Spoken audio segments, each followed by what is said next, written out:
Welcome into Top 5 Tuesday here on Main Street Sports Today, presented by the Tennessee Orthopedic Alliance of Columbia. That's Wade Neely. I'm Maurice Patton. We are coming to you from the Lee Company Studios here in Columbia, Tennessee. We'll be here with you for the next couple of hours, talking local, regional, and national sports topics. So stick around. It's going to be a blast. Ain't that right, Wade?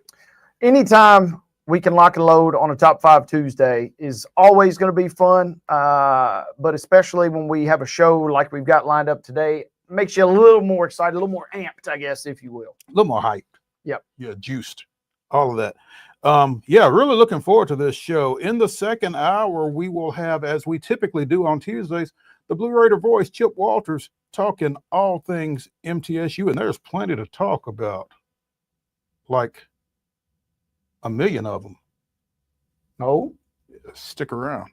In the next segment, we will be joined by Tom Withers of the Associated Press. Tom Withers, who covers Cleveland sports for the Associated Press, including the Cleveland Cavaliers.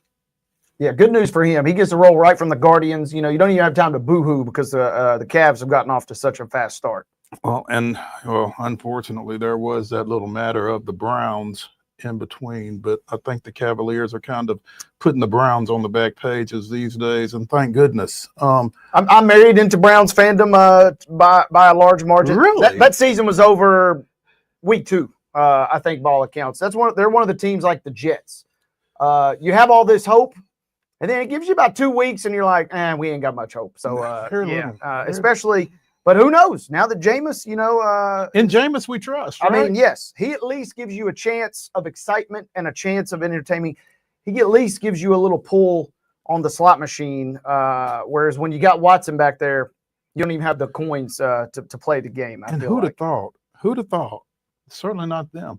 But we digress. None of that means they're going to win any games, by the way. It just means it's going to be at least entertaining. Yeah, you're going to have fun while they lose, if not at the very worst, at bare minimum. Yeah, but again, we digress because the Cleveland Cavaliers improved to 12-0 last night, and we're going to check in with Tom Withers and just see what's behind that and how far they can stretch this thing out. So looking forward to speaking with him in the next segment. We've also got a lot of college football to talk about in different forms. We've got some NFL, not Browns, but other NFL stuff to talk about, and we will.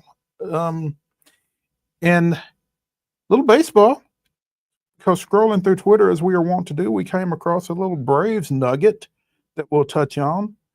The college football playoffs will put out their second set of rankings and projected playoff bracket later this evening. We'll kind of give you some thoughts on what that may look like and some other college football topics, as well as college basketball, both women and men. We'll talk about that as well.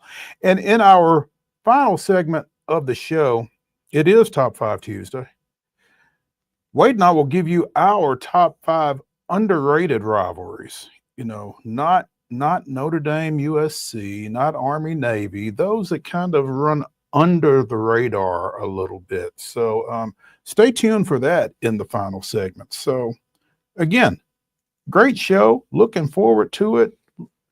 Going to start it off with a bang again as we get Tom Withers in here in the next segment. So let's go ahead, as my earpiece is not cooperating. Let's go ahead and get started, as we always do, with yesterday's results and today's schedule on the Rundown. This is the Rundown. Strap in, folks. Tuesday Rundown begins right now. Women's basketball scores from last night. We saw Lipscomb defeating Tennessee State. 83-61 was your final. Once again, Lipscomb on top of TSU, 83-61. Men's college basketball last night, it was 67-61. Close ball game, but Austin Peay defeats Chattanooga. And Trevecca goes well over 100. 112 points for Trevecca as they knock off Welch. Again, 112-66. Overtime unkind to the Preds last night. They fall to Colorado. Tough start to this road trip for the Preds. They fall 3-2. More on them later. More on NFL later. But last night, the Miami Dolphins showing a little sign of life as they defeat the Rams 23-15. Ugly game last night, but the Dolphins are victorious, Mo, 23-15 on Monday Night Football. Women's basketball action this evening. Trevecca travels up to Frankfort, Kentucky, taking on the Lady Thoroughbreds of Kentucky State. Again, that's a 5 o'clock start. I guess it's 6 o'clock up there. Frankfort's on Eastern. Yeah.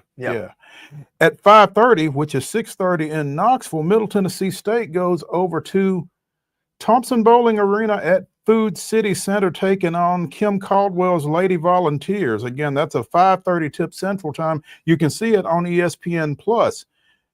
And after you finish watching that, at 7 o'clock on ESPN Plus, you can watch the Battle of the Boulevard as Belmont travels down Granny White to Lipscomb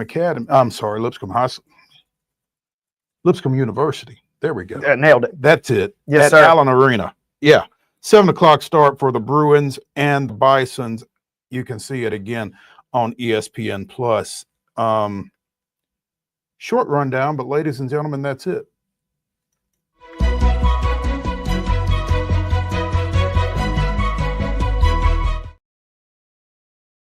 Your top story brought to you, as always, by the fine folks over at Piggly Wiggly in Neely's Mill here in Columbia. Be sure and check out their delicious daily deli lunch options available from 11 a.m. until 6 p.m. Also, their hand-cut meats and everything is cost plus 10% at the cash register. Piggly Wiggly, Neely's Mill, Columbia, bringing you our top story.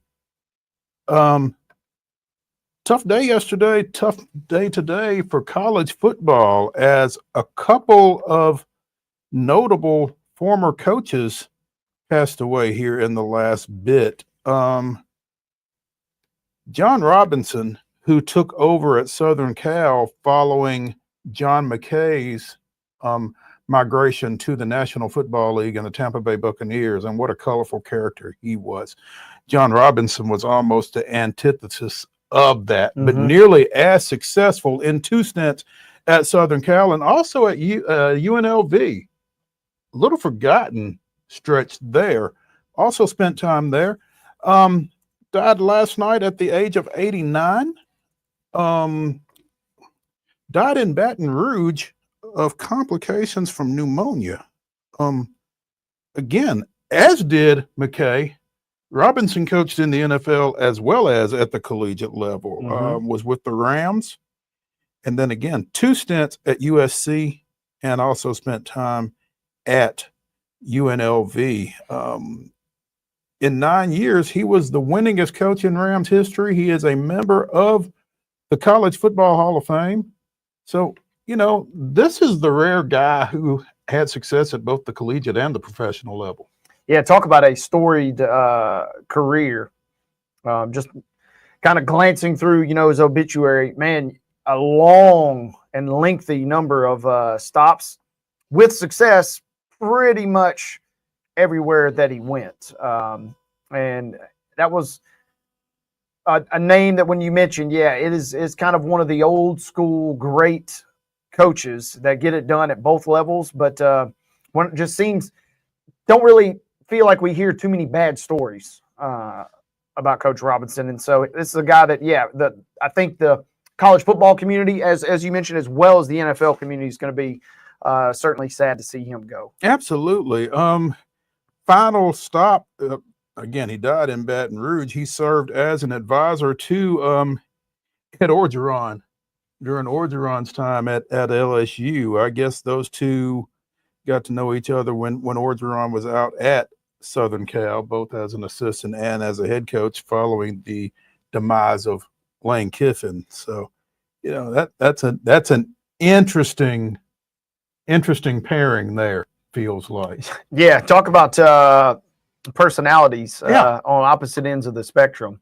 And man, national champ in 78, multiple Rose Bowls. Coached a couple of Heisman winners. I mean, a great, and you mentioned UNLV, briefly served as their athletic director too. I mean, this was a guy that kind of ran the gamut in terms of what he did at the college and professional levels. Yeah, Yeah. National championship in 1978 by the United Press International coaches poll. Back when, you didn't play it out on the field. Right. Alabama won the AP championship that year. So Mhm. you had a split championship. Again, coached a couple of Heisman Trophy winners in Charles White. I went blank on him. I had Marcus Allen, but also Charles White. Ronnie Lott played for USC during his time there. I mean, this was when Southern Cal was a virtual football factory. They had some talent come through there. But again, John Robinson passes at the age of 89. Also, former Notre Dame coach Jerry Faust, who preceded Lou Holtz in South Bend, has died. He was also 89. He was at Notre Dame for 5 years. They couldn't get him out of there quick enough, to be honest, after he had a ultra successful career in the Ohio high school ranks, particularly at Archbishop Moeller in Cincinnati. Mhm. But I mean, I remember folks were up in arms about Notre Dame hiring a high school football coach, and those folks who were up in arms were virtually right when it played out. 30-26-1 was his career record before he left and went to Akron. Was not terribly successful there either.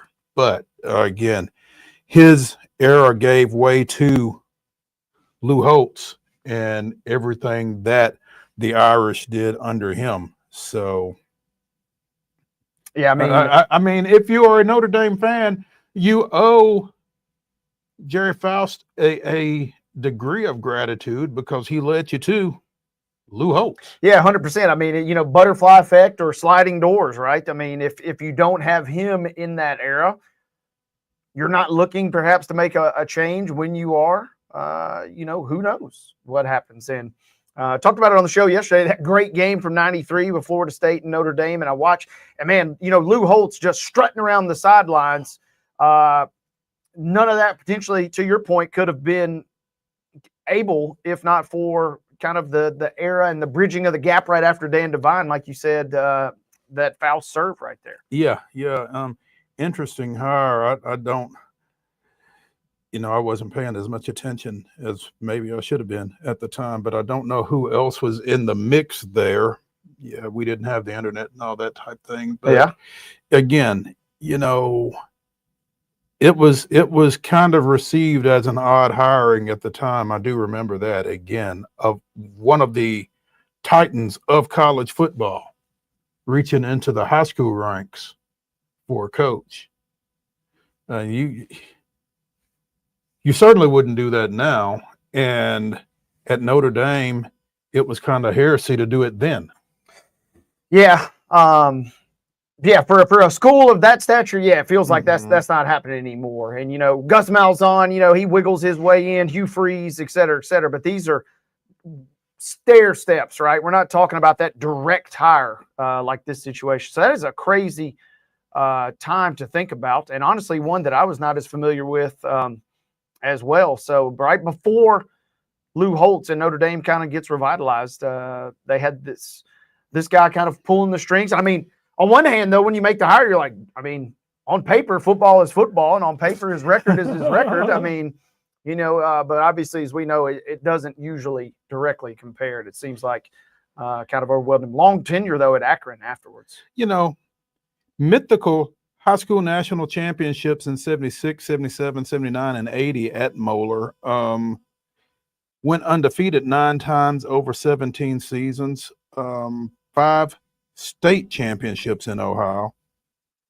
And his last team at Moeller was 13-0. Over his high school career, he was 174, 17-2. So, I mean, on the one hand, it looked like he had clearly done all he could do at the high school level. At the other hand, it's not like, well, I've done all I can do here. I guess I'll go take on the challenge of Notre Dame. Talk about, I mean, as much success as you've had. I mean, that's just crazy, right? I mean, and we see successful There's a guy at UAB that made the transition from high school to coach. I mean, we're talking UAB. We're not talking Notre Dame. We're not. Blue Bloods fresh off of, the Rudy era with Dan Devine there. I mean, we're talking a high-profile program. And sad to see him go, man. 89 years old, though, long-time football guy. He will be missed, and hopefully well wishes to him and his family. Absolutely. Let's take a break from the Lee Company Studios here on Main Street Sports Today, presented by the Tennessee Orthopedic Alliance of Columbia. When we return to the Lee Company Studios, we'll be joined by Tom Withers of the Associated Press, talking a little association. Stay tuned after this.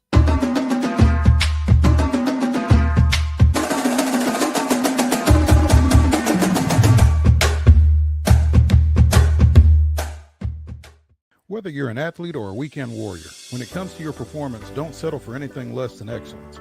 We're proud to announce that Mid-Tennessee Bone and Joint Clinic is now Tennessee Orthopedic Alliance of Columbia, where we are redefining sports medicine and orthopedics. Tennessee Orthopedic Alliance's team of expert sports medicine physicians understands the unique demands of your body.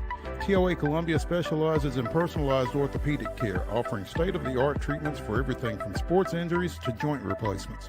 Learn more at toacolumbia.com.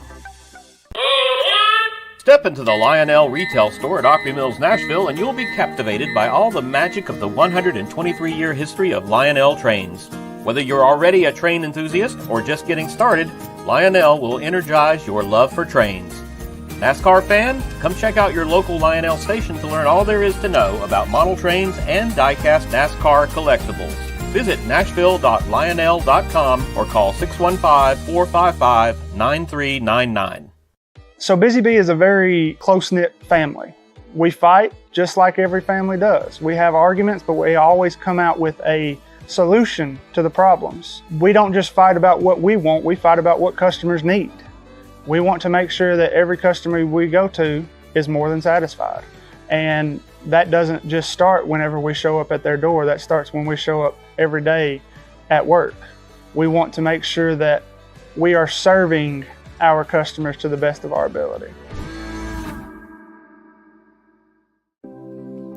Custom Stone Handler supplies over 600 distributors and suppliers with quality stone products. Along with River Stone, we produce and distribute over 100 building, landscape, and other bulk products. Our goal is to provide quality products, service, and partnerships to ensure our customers' success. We firmly believe that the measure of any person or company is how they treat other people and customers. Give them a call at 931-490-4990 or visit CustomStonehandlers.com. With Lee Company technology, the best handymen are hands-off. Lee Company techs have been using visual findings and other smart technology tools for years to add transparency and virtually take customers along. You see what we see, whether we're in a crawl space or on a roof. With Lee Company, technology helps us help you, no matter what's happening in the world or at your house. He shoots, and he scores!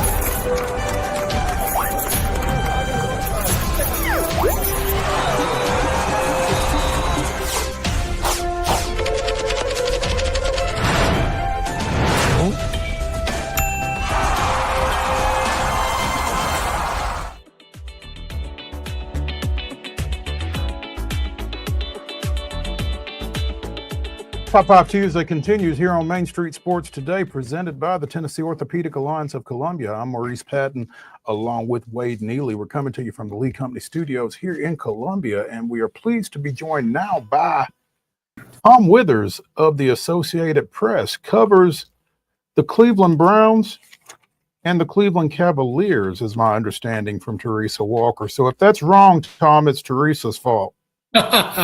Blame everything on the other TW. I'm all about that. There we go. Hey, man, we appreciate you taking some time with us this afternoon. I would say of your two beats, one has been a little bit more enjoyable than the other these days.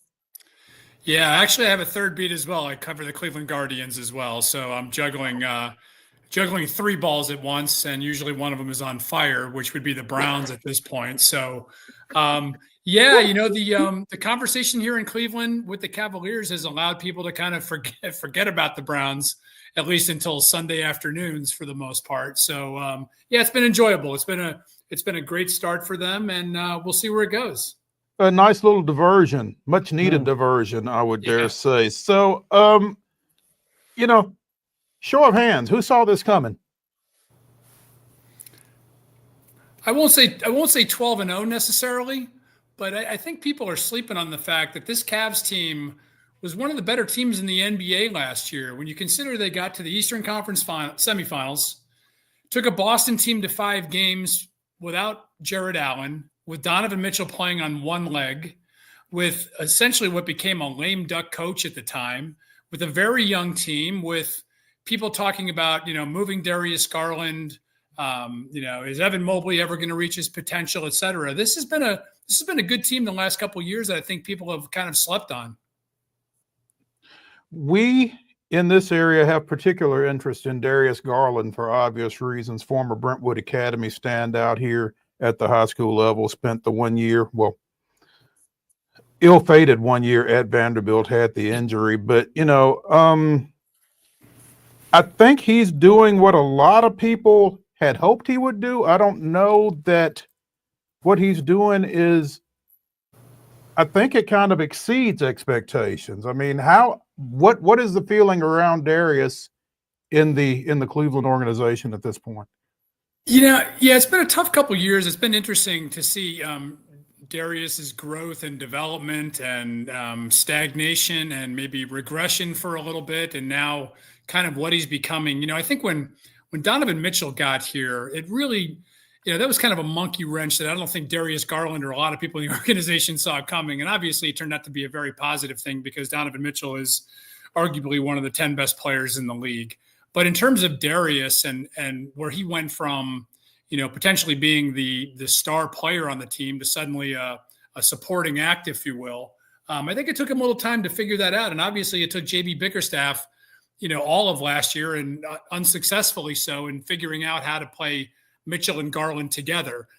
Couple that with, I don't think people realize that, Darius Garland broke his jaw last year on essentially a routine play in Boston where he was just driving to the hole like he has done 1,000 times in his life and, hit Porzingis on the wrong spot of his body and broke his jaw and, ended up losing 15 pounds, wasn't able to work out, wasn't able to eat. And I think, he actually probably had, I think he would even admit this, had a little PTSD from that contact, which really, I think, inhibited the way that he went to the basket, especially in the playoffs last year. So I think, the mental side of it, coupled with the physical, I think you're now seeing the true Darius Garland that everybody thought, could become one of the all-star guards in this league. Yeah, Tom, to that point, kind of had heard as much, in the last couple of weeks. They're thinking that, he's kind of, it's almost like a complete reboot of his career after such a catastrophic injury last year.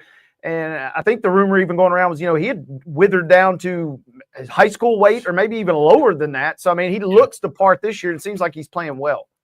Yeah, we knew he had lost weight. I mean, it was pretty obvious. He's a slight guy, if you will. He's not the biggest guy in the world. So, a loss of 5 pounds, never mind 15 or 20, was pretty noticeable with Darius. But I think he also was, to some degree, and listen, like anybody else, he could hear the talk about him potentially being moved, only a couple years after they gave him the max guaranteed, long-term contract, and really it kind of stamped him as a core piece going forward. So nobody really, knew how this was going to work out.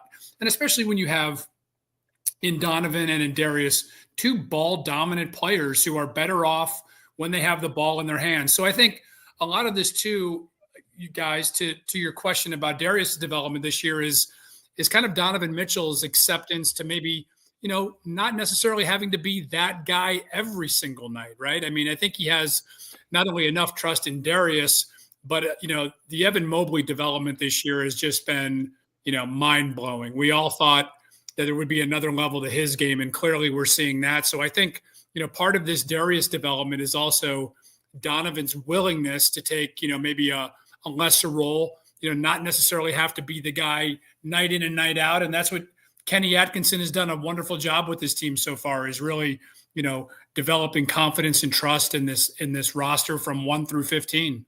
I was going to ask you about Coach Atkinson too. Bickerstaff did a lot of great things, and still got some fond memories of him, when he was on staff in Memphis, but Right. he is let go, and then Atkinson takes over.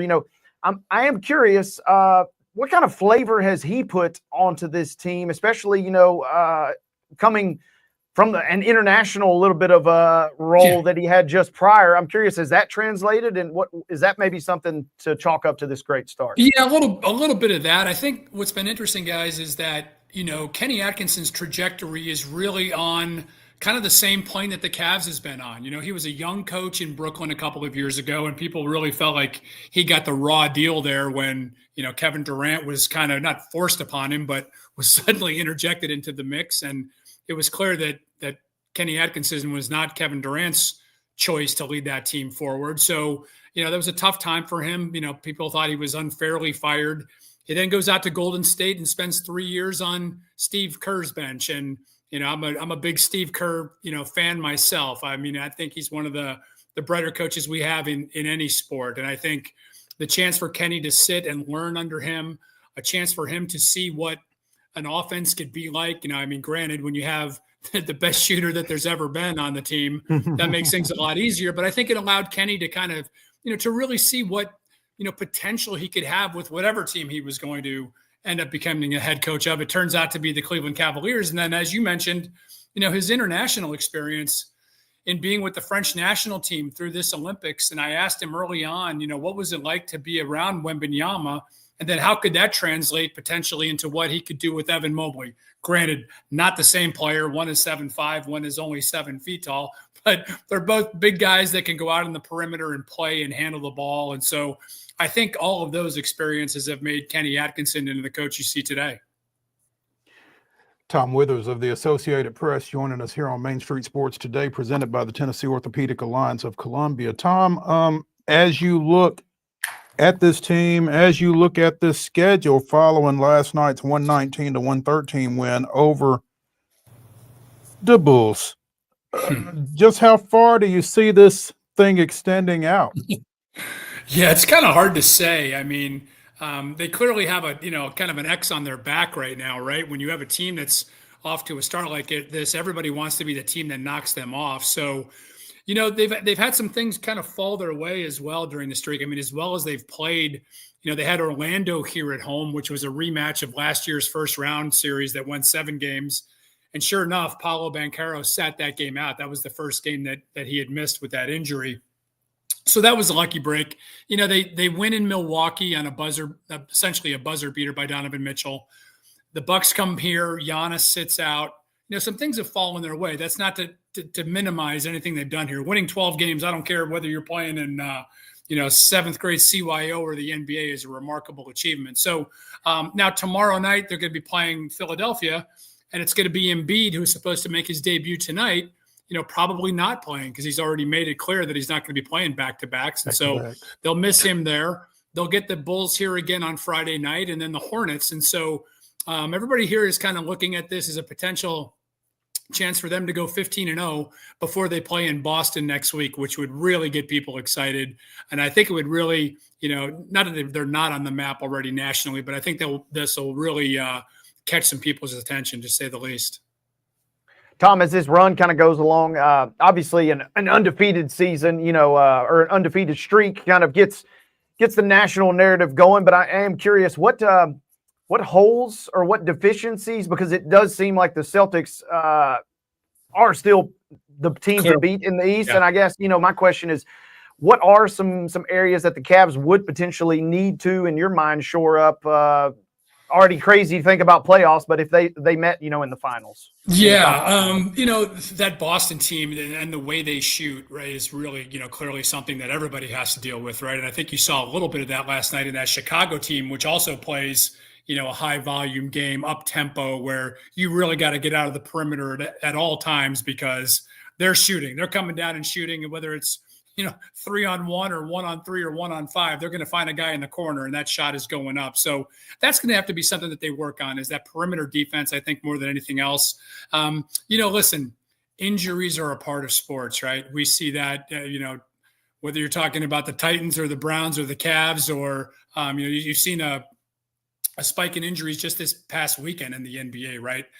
Some big guys, Chet Holmgren being down for potentially months for Oklahoma City. And that's what, as I mentioned to you guys earlier, I think that's what people forgot about last year. This Cavs team was 1 or 2 in the East in January, and then they lose Darius Garland to the broken jaw, and they lose Evan Mobley for about a month as well. And they managed to survive that, and they actually played pretty good ball. So, that's the one thing you can never account for. I also think, what's going to be interesting now with this great start is that expectations here are going to change, and expectations about this team, I think, across the league are going to change. But, when you get off to a great start like this, and I think they've already got probably about a 6 or 7 game lead on the number 3 team in the East. I mean, your path typically to an NBA Finals is as the number 1 or number 2 seed. It's rare that you see teams come from any deeper than that in the playoff seeds and make it to the finals. So I think expectations are going to change. Again, I think health is a very important factor going forward for this Cavs team. Tom, not a huge NBA fan, not a huge fan of contrived events, but could you kind of school me on the NBA Cup, please? Yeah. It's this in-season tournament that, a lot of people were kind of unaware of last year, and it ended up being a pretty successful thing by the NBA. And it's, it's kind of in comparatively to what goes on in international soccer, where you have, teams, whether they play in the English Premier League or one of the European soccer leagues, and then they play another league within that season. That's essentially what you're going to have now. So, the Cavaliers have they have one in-season game coming up this week against Chicago. Their next game in their in-season schedule will be next week in Boston. And so, it's another thing to kind of keep an eye on. And I think it's going to drive some interest, and especially guys in the beginning of an NBA season, because let's be honest, nobody really pays much attention to this until we get into January or once football is done. And, that was something I was reminding people the other day of when they talked about this great, Cavs start was, hey, the leaves are still on the trees here in Northeast Ohio. And by the time the NBA Finals come around, you got your swimsuit on and it's summertime. So that just shows you how long the season is. It's a 7.5 month, 8-month grind. And so a lot of things are possible. But I think to your question, I think the NBA in-season tournament is it's just something to kind of, get people's interest driving before you get to Christmas, which is when I think the NBA even recognizes that's when the season really begins. We saw, obviously, the Lakers kind of make a big push for that last year and ultimately win that. Is that right? I guess right. Expectations-wise, it seems to favor kind of younger franchises or franchises that, are on the cusp of something. Does Cleveland change their approach at all, considering they're in the mix now for the big title? Do they recalibrate that at all in your mind? No, but I think that's a great question. I think to your point, I think especially for young teams and a first-year coaching staff in this regard with Kenny Atkinson and his group, it gives them something to talk about and something to, it puts another goal on the board, if you will, right? So we're going to go out tonight and let's hold Chicago under 110. And then when we play them on Friday, let's beat them because we want to get to Las Vegas. And, oh, by the way, guys, you can earn $500,000 more per man if we win that tournament. So there's some built-in incentive there. And I think it's just especially for a young team like the Cavs. And I think people forget this is a pretty young team when you look at Darius, when you look at Evan Mobley. Yeah, Donovan Mitchell's got, a few more years than most guys, but this by and large is a very young team. You can almost in this in-season tournament replicate what the postseason is going to be like, because as anybody who follows the NBA knows, it's almost a different sport in the way that it's coached, in the way that it's officiated, and in the way that it's played. Tom Withers of the Associated Press joining us here on Main Street Sports Today, presented by the Tennessee Orthopedic Alliance of Columbia. Tom, what are the Guardians' off-season objectives? Well, they need to get starting pitching was such a huge problem for them last year, and it wasn't all their fault. They lose Shane Bieber after 2 starts. He's the ace of their staff. They lose 2 of their top relievers. So, as they always say, you can never have enough pitching, and that became a huge problem in the postseason. Then, especially against the Yankees, when they kind of ran out of arms, and the arms that they did have got very tired. So, I think they're in the market for a starting pitcher or 2. There's still a lot of talk about potentially adding another big bat to the lineup if they can. And as you know, and this is every baseball fan knows this, when it comes down to the bottom line, you got to be able to pay the big bucks, and you got to be able to match contract for contract with the Yankees and the Dodgers and all the other big spenders. And Cleveland just doesn't have that money, and it never will. It's a mid-market team. And so, credit to them and their player development for the way they've been able to kind of navigate just not having the resources or the funding that a lot of the other teams have. So I think pitching is paramount for them. They're coming off a great year, with the first-year coach first-year manager, I should say, who did a remarkable job, given the circumstances. They really surprised everybody. But, much as I mentioned to you guys earlier with the Cavs, next year, the Guardians are going to surprise no one next year, right? Because they won 92 games. They won what was arguably the toughest division in baseball. And they took the Yankees about as far as you could take them before they got beaten by the Dodgers. So I think expectations will be higher for them. And, that's more what this offseason is going to be about is figuring out how do we replicate what we did in 2024. Right. Stephen Vogt certainly didn't make it easy for himself going forward, did he? Yeah. It's same with Kenny Atkinson. I mean, once you set that bar that high, people are going to have that expectation year in and year out. That's not a bad thing, though. Absolutely. Mm-hmm. Tom Withers of the Associated Press joining us. Tom, we appreciate your time, man. Thank you. And look forward to getting with you again. That sounds great. Thanks for having me. Really nice talking to you. Thank you, Tom. When we continue here on Main Street Sports today, presented by the Tennessee Orthopedic Alliance of Columbia, it'll be football talk. No Browns, though. So stay tuned when we come back to the Lee Company studios after this.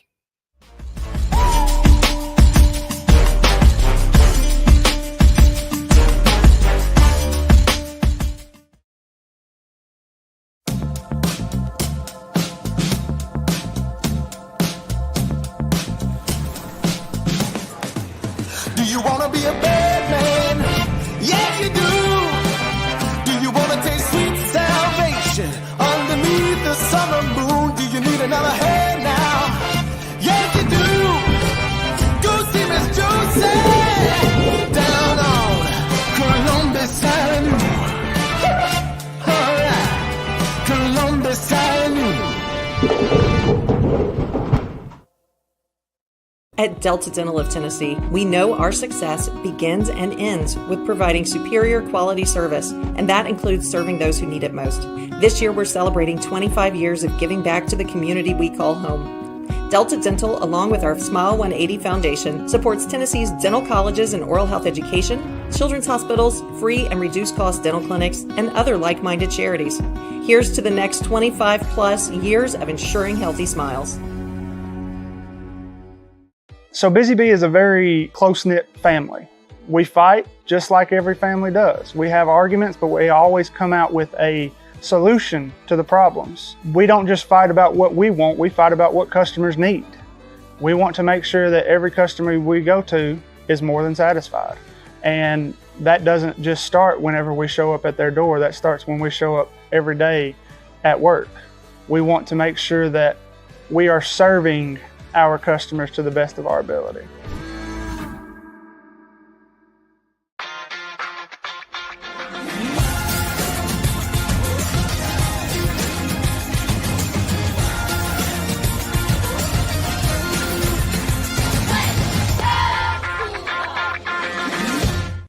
With Lee Company technology, the best handymen are hands-off.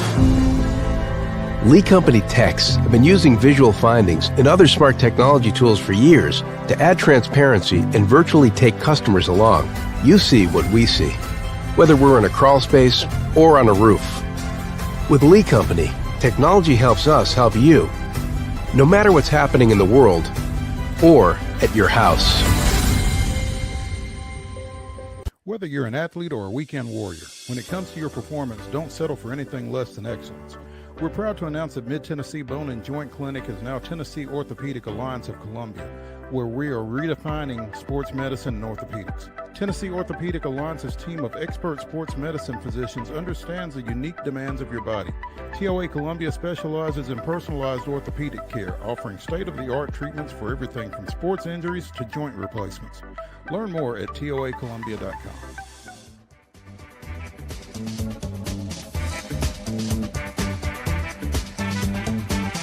Top 5 Tuesday continues here on Main Street Sports Today, presented by the Tennessee Orthopedic Alliance of Columbia. That's Wade Neely. I'm Maurice Patton.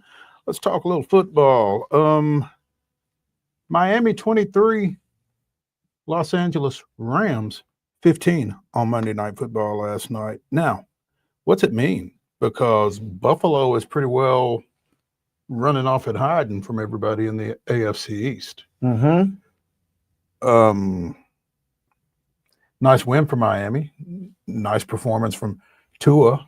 You know, it's almost like any game he gets through without getting concussed is a good game for the Dolphins at this point. But again, I'm not sure what the significance is for the Dolphins.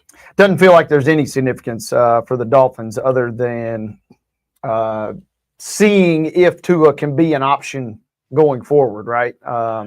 When he's healthy, we see that offense be explosive. And you even got granted it was only a 1 yard, but you did get a TD from Reek last night. So, I mean, a little bit, but all the other significance was just about what we talked on the show yesterday, that the NFC West is an absolute juggernaut. Everybody is scrapping and clawing, probably only for one playoff berth. That was a bad loss in the grand scheme of things for the Rams, who never score a touchdown. And who'd have thought you'd say that about a Sean McVay team? I mean, exactly. Everything. Yeah, it was a nice win for the Dolphins. They get the stink of losing on Monday Night Football to the Titans 2 games in a row off their plate a little bit, but everything about that was a disappointment. It's got to be for Los Angeles last night. The Rams, with that loss, fall to 4-5, tied with the Seahawks at the bottom of the NFC West, a game behind the 49ers, a game and a half behind the Arizona Cardinals. Yep. Yeah. I mean, it is going to be a tough sled. And I mean, Stafford had an interception, no touchdowns. Kyron Williams, who'd been, that touchdown machine, he doesn't find the end zone. Like I said, nobody finds the end zone. That was a bad loss at home for the Rams. And, that division, Seattle, we mentioned yesterday, they're so up and down. They can beat anybody, they can lose to anybody. And it feels like the Rams are now in that same category. And still trying to figure out Seattle's personnel decisions. Again, we talked briefly during yesterday's show, former Centennial, Mr. Football, former Texas A&M linebacker Tyrell Dodson released by the Seahawks yesterday after 71 tackles in 9 games, all starts. Make it make sense. Yeah. The only sense I guess it made is that, Jones, they've made a lot of questionable, like you said, personnel decisions. And so like I said, they're capable of beating anybody, but they're also capable of losing anybody. And we've seen Geno have some world-class performances this year, and we've seen Geno have some absolute stinkers this year. If you're the Seahawks fan, you just kind of got to buy a ticket to the roller coaster at this point. And if you're Los Angeles, to the point earlier, yeah, you get the Patriots next week, but they're kind of suddenly playing, and you got to go all the way to New England for a noon kickoff, which is going to be tough, especially playing on Monday Night Football. That is not necessarily a gimme that maybe you think a couple weeks ago. But then from there, 3 of your next 4 games are the Eagles. You got the Saints mixed in, but who knows? You got the Eagles, the Bills, and the Niners. So, I mean, it is going to be very tough for the Rams. As we said, what feels like it's only going to be a 1-bid NFC West this year. Mike McDonald earlier today, I think, or maybe yesterday. Let's see. Come on, scroll. We really appreciate T-Dot. He's worked extremely hard and rehab through the offseason here. I think it was an opportunity for us where we kind of sat and took a step back and realized where we were at. It was really the best thing for us to move forward that way. Give the other guys in the room an opportunity to step up. I hope those guys grab that opportunity by the horns and take it and run with it. And then it gives Tyrell an opportunity to find another spot somewhere else so he can finish the year strong. So they're doing Tyrell a favor. I mean, I'm sure he's telling them thanks. yeah. Presumably, I mean, it doesn't make sense. Like you said, your leading tackler is now on the street. So, and for a team that's kind of been up and down. The wild thing is that 2 of their next 3 games are versus the Cardinals. They got the Cardinals at home, and then they got the Jets on the road, and then they got at Arizona. So, I mean, Seattle playing San Francisco this week. 3 of their next 4 games are division games, and they could easily be back in the mix. But on paper, this doesn't make a lot of sense. Leading tackler. Yeah. It just, I mean, I know. To me, it's kind of a classic more than meets the eye situation. It's got to be almost, right? I don't know what it is, though. I mean, the next person that you find that has something bad to say about Tyrell Dodson will be the first, for one thing. So, I mean, it's not a character thing. It's not a production thing. He's leading the team in tackles. Yeah. I mean, why would we not want a guy who leads the team in tackles on the team? I don't get it. Makes no sense. Time will tell because they have got some really tough games coming up. We talked briefly about the Titans and their loss, their 27-17 loss out at Los Angeles against the Chargers over the weekend. Will Levis with 7 sacks in that game, and his return as QB1. 7 sacks on Sunday. Mason Rudolph in his last 3 starts, 6 sacks. Mm-hmm. Now, I mean, the offensive line didn't just get bad. They didn't just get good while Rudolph was in there. I mean, but that much of a fluctuation from one quarterback to the other, from two per game to 7 in a game, that's not all on the line, right? Yes and no. Kind of classic, two sides to the story. Number one, the Chargers defense we just talked about tops in the league by a lot of metrics. Number 2, Cushenberry being out. I'm a huge believer, when you lose your center, I mean, that is massive. So, he's pretty much your communicator. If I see it again this week, then we maybe got some real issues because, that is a massive disparity. And anytime you see that number, you're like, whoa, hold on, what's going on?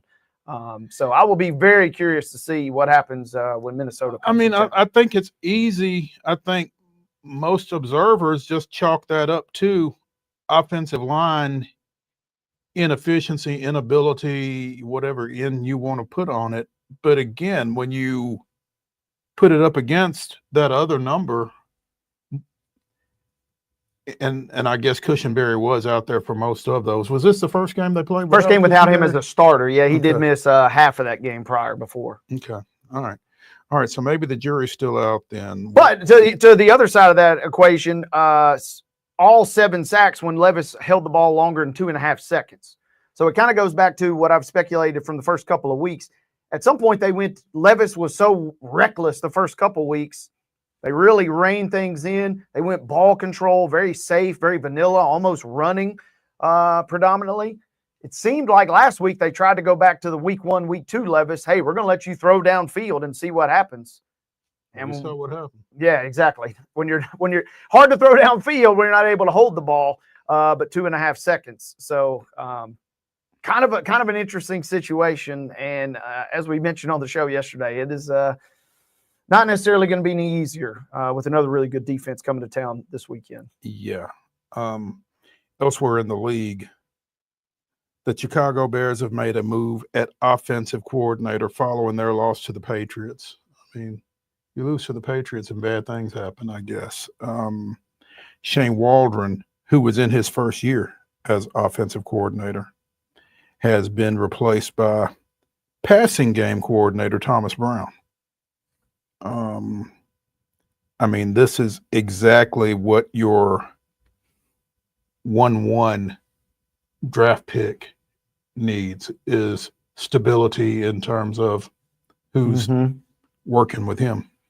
Yeah, it is not a good situation. You know, I got a couple Bears fans in my life, and they have sung a completely different tune. That Hail Mary, I think, it's hard to say that a season can be defined by one play, but man, it feels like that absolutely broke the spirit. They haven't scored a touchdown in like 23, 24 straight drives, going all the way back to week 8. You think the Titans' offense is bad. The offense for the Bears is completely broken, and Waldron kind of and let's not forget, you know, they were in position to win the game after the Hail Mary, but only thanks to the grace of God, really, because of the play call with the offensive lineman fumbling the ball at the goal line. They have been a mess, and it's a classic situation where everybody's kind of scared or doesn't want to make the move on Eberflus just yet. And so Waldron's got to be the fall guy because buckle up, he will be next, the head coach for the Bears. Yeah, he's definitely shielding himself a little bit, feels like. Meanwhile, Waldron's predecessor as OC in Chicago, Luke Getsy, was out last week out at Vegas. So, I mean, the track record for the Bears at that position doesn't look very good either. No, not looking good. And, you know, that's why everybody in Chicago is, I mean, it's not great to have that turnover, but man, everybody is just hoping and everybody is just praying, you know, that Ben Johnson comes down from Detroit. I mean, he is everybody is praying in Chicago at the altar of Ben Johnson right now because their offense is absolutely putrid at the moment. And there doesn't appear to be any answers. And Eberflus feels like he's not long for this NFL head coaching world as well. Well, you know, you got to be careful with Ben Johnson, though. I mean, it feels like there is a job that he has his eye on because he pulled out of a lot of situations over this past offseason. Yeah, and, you know, I think a lot of Bears fans are speculating, you know, that this is the one that he was maybe lining up for a year or two down the road. But that clubhouse, I mean, 3 weeks ago, we were talking about could all 4 teams from the NFC North make the playoffs, and that feels like a bygone era because they have absolutely fallen off a cliff. Absolutely. Speaking of ships,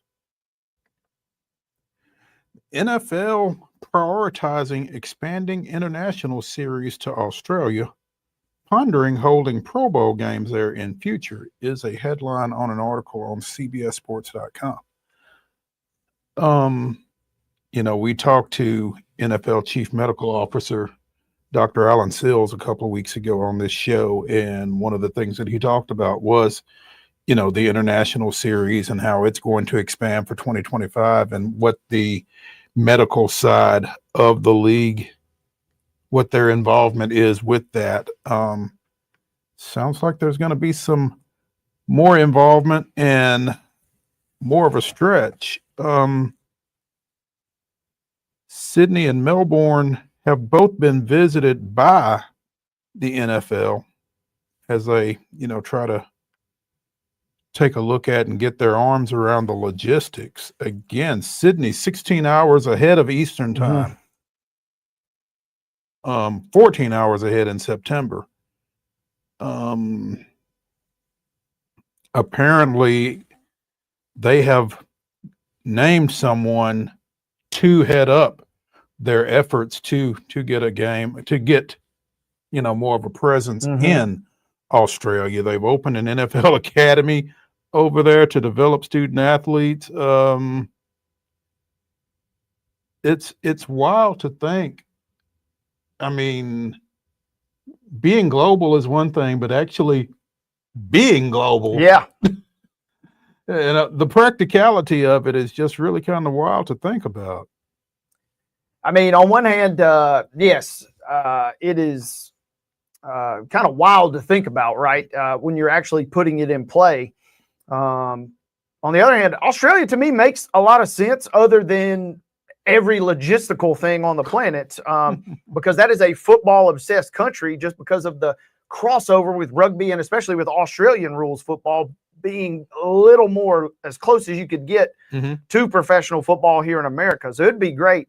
You know, this comes right on the heels They've already announced 8 games, or basically all but officially announced 8 games abroad next year, including possibly Ireland. And I'm like, hey, Ireland is cool, but I'd sign up for a trip down under. Outside of the more of a wild and wacky segment, but outside of the giant spiders and the snakes roaming around, I could be down with the kangaroos. I could be down with a trip to Sydney.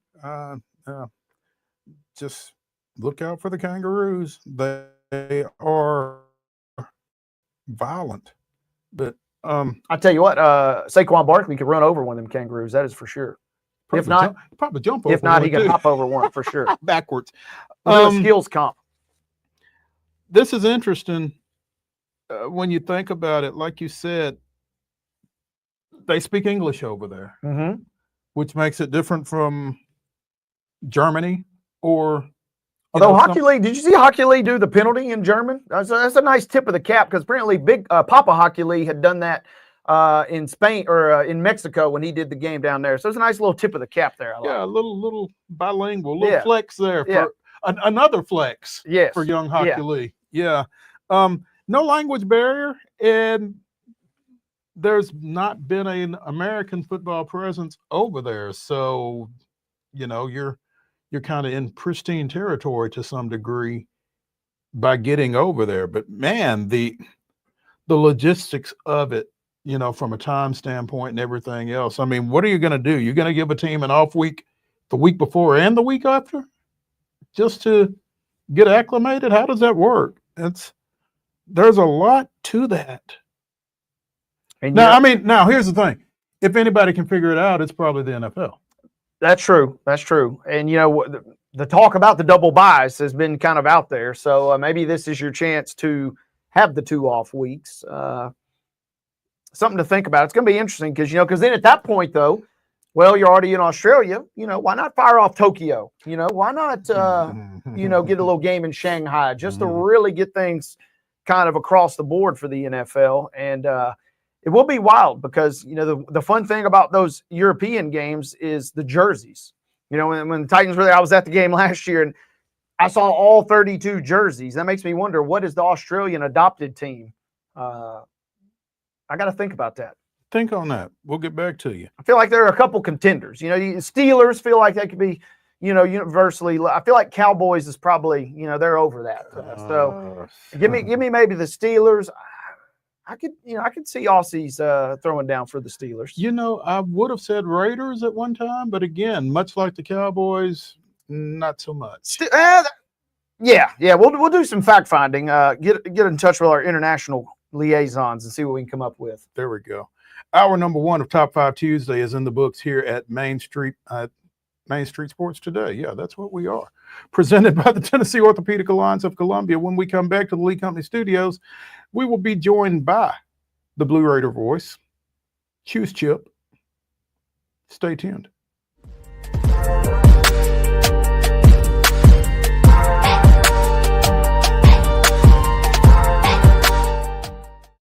Nashville's Nutcracker returns to TPAC this December, presented by Nashville Ballet. This holiday season, audiences will journey with Clara and the Nutcracker Prince through Nashville's history and the land of sweets.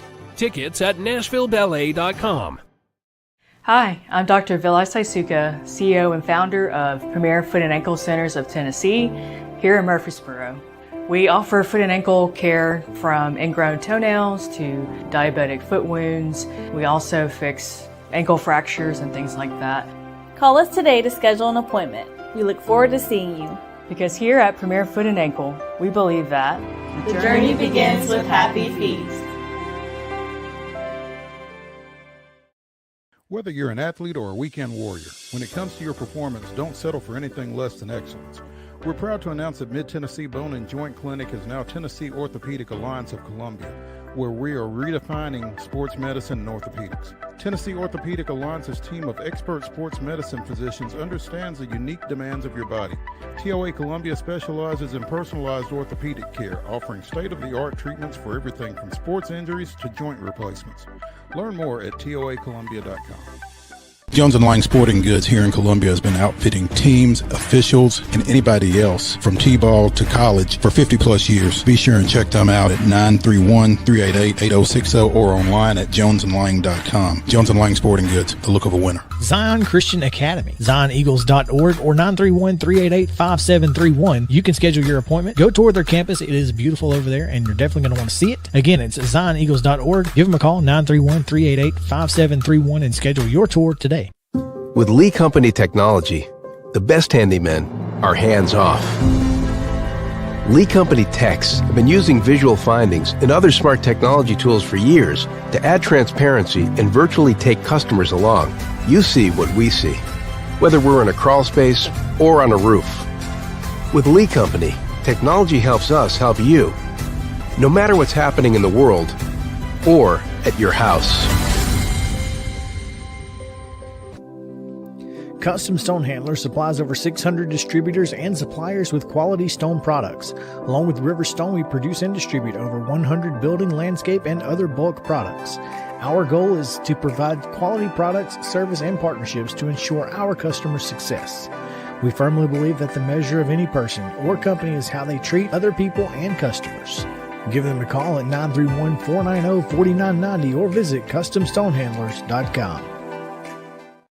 Piggly Wiggly, located in Neely's Mill Shopping Center, is Columbia's locally owned and operated Cost Plus 10 grocery store dedicated to serving the community with low prices and smiling faces. Piggly Wiggly offers fresh, hand-cut meats daily as well as daily hot plate lunches from their deli counter.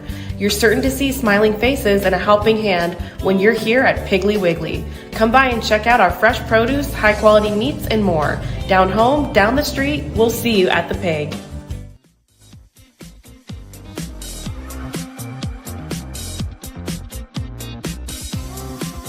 Our number 2 of Top 5 Tuesday here on Main Street Sports Today, presented by the Tennessee Orthopedic Alliance, starts right now. That's Wade Neely. I'm Maurice Patton. Joining us is the Blue Raider voice, the pride of the dimple. You can find him at Choose Chip on Twitter. Chip Walker. Or X, whatever. No, I'm the everything app. Yeah. As long as I can still tweet, it's Twitter. There you go. There you go. Chip Walters. Saturday was not good. Not a great day. And, Coach Mason talked about it, that, going in, you've had to face a couple of quarterbacks who present problems with their wheels. And of course, Caden Salter at Liberty is one of those. And he talked on his radio show Monday night. He goes, we go out there and on the first possession, we've talked all week about, certain, you've got your responsibilities, whether it's the quarterback, the dive, or the pitch.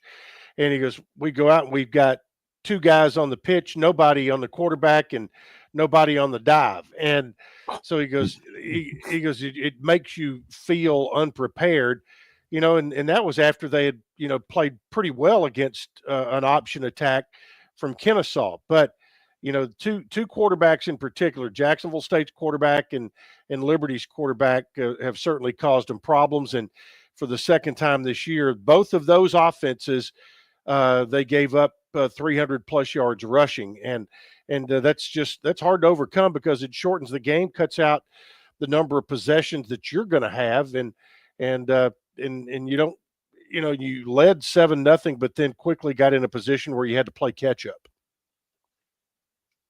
Yeah. And against that team, that's not where you want to be. No, it's not. And they early on, they had a couple of big runs. Well, Salter had a 49-yard touchdown run. And I think on their second play from scrimmage had about a 35-yard run on a pitch. And the thing that makes their triple option game interesting is they've got the quarterback in Salter, and then they've got the dive back in Quentin Cooley, who's 5'7", and he is behind an offensive line that everybody on that offensive line is over 305, and most of them are over 6'3". So he kind of gets hidden back there and finds creases. But then when they run the third option with the pitch man, it's not with a running back, it's with a wide receiver. And they typically bring that guy in motion, in sort of an orbit motion, and they're heading downhill. So that's kind of Jamie Chadwell's that's kind of his twist on the triple option in his version of it. And it's effective. Obviously it was for all those years at Coastal, and last year took them onto the Fiesta Bowl. And, and after losing 2 games, they're back rolling again. They've still got a game with Western Kentucky left to play. So it's going to be interesting. Right now, Western and Jacksonville State are the only 2 unbeatens in Conference USA, and that's going into the final 3 weeks of the season. So the league does have some drama with it, but unfortunately for Middle, the loss on Saturday mathematically eliminated you from the postseason. But you have an opportunity to still finish 5-7 on the year, and with New Mexico State coming in and finishing out at FIU in the final 2 weeks after an open date this week, then you have you've got an opportunity at that. Those are two winnable games for sure. Yeah, and I was going to ask you, Chip, mathematically being eliminated now from that postseason, but I guess walk us back a little bit. What positives did you see out of Saturday, and then how do you implement those? Because, I mean, we are still talking about a first-year coaching staff trying to do some things. Well, and and the number that keeps popping up is how many, they've got a lot of young players playing, and 13 freshmen, true freshmen, who are averaging over 15 snaps per game. So that's you still got, as we talked last week, you got some puppies out there, and some of the puppies are snapping at you. That's a positive, because when the puppies become dogs, they tend to bite a little harder. So some guys we've seen already, Aiden Butts in particular over the last couple of weeks, big defensive end. I think he's been there, a positive. We got Holden Willis back healthy. We played without Omari Kelly and last week, and that certainly hurts your offense when it comes to big play potential. And I know coaches will always talk about that next man up mentality, but it still stings when your best deep threat is not out there. And you also lost your return man. But they're both hopefully will be back for New Mexico State. But, other than that, no other losses from a health standpoint that I'm aware of after the game with Liberty. So, they get a chance to have a couple of days off back on the practice field today, Wednesday, and Thursday. Then they'll take another couple of days off and get back into game mode for New Mexico State.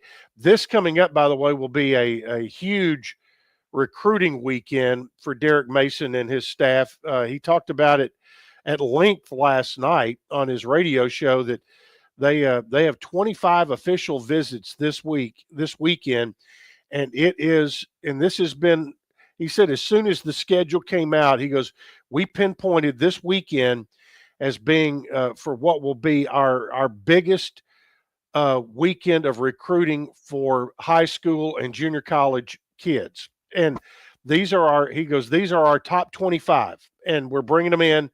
And he goes, the one thing he did say, he goes, I'm kind of tickled about this. He goes, 21 of the 25 won't be able to come in on Friday night because they're still playing. So he goes, I kind of like it when they not able to get in here until Saturday morning. That's a great way to look at it. I mean, it probably makes things a little bit harder for them, but I mean, those are the guys that you want, or guys that are having success where they are. So, oh yeah, absolutely. And it does compress your timetable a little bit. And he said, he goes, I'm excited to bring him in and go to the men's game against Murray State on Saturday afternoon. And if they're around, there's a women's game on Sunday afternoon against Alcorn. He goes, I like to show those teams off too. So he goes, they plan on this being a huge weekend for recruiting and trying to get the jump on the December signing period. If he lets Rick talk to him, some of them might be ready to sign right then. Yeah. So so far so good with that too. Yeah, and Coach Ensel and his staff, they've got their hands full tonight. They do have their hands full tonight. They are over at Thompson Bowling Arena at Food City Center taking on the new look Lady Vols with first-year coach Kim Caldwell, and Blue Raiders going up there 2-0. And and if last year's trip to Huntsville means anything, they're fully looking to come back 3-0. Yeah, there's no doubt about that. Middle. You look back at the game, the victory over Grand Canyon. The Blue Raiders did not get off to a good start in that game.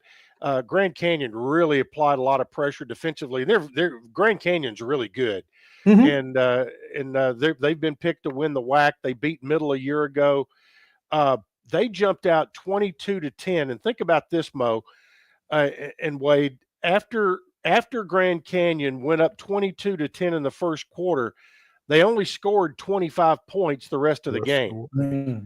And so the defensive effort by Middle was really good. So it's going to be a really interesting matchup tonight when you've got the irresistible force against the immovable object. You've got Tennessee's offense, which is averaging over 100 points a game right now, and against Middle's defense, which is really a lockdown group. It's going to be there's going to be some key matchups. Obviously, the point guard matchups are going to be good, are going to be exciting because each one has a really good one. I think it's going to be interesting to see how Middle handles their tempo, and can they force the tempo to slow down a little bit, because or is Middle okay to play as fast as Tennessee wants to play? That's going to be really interesting to see.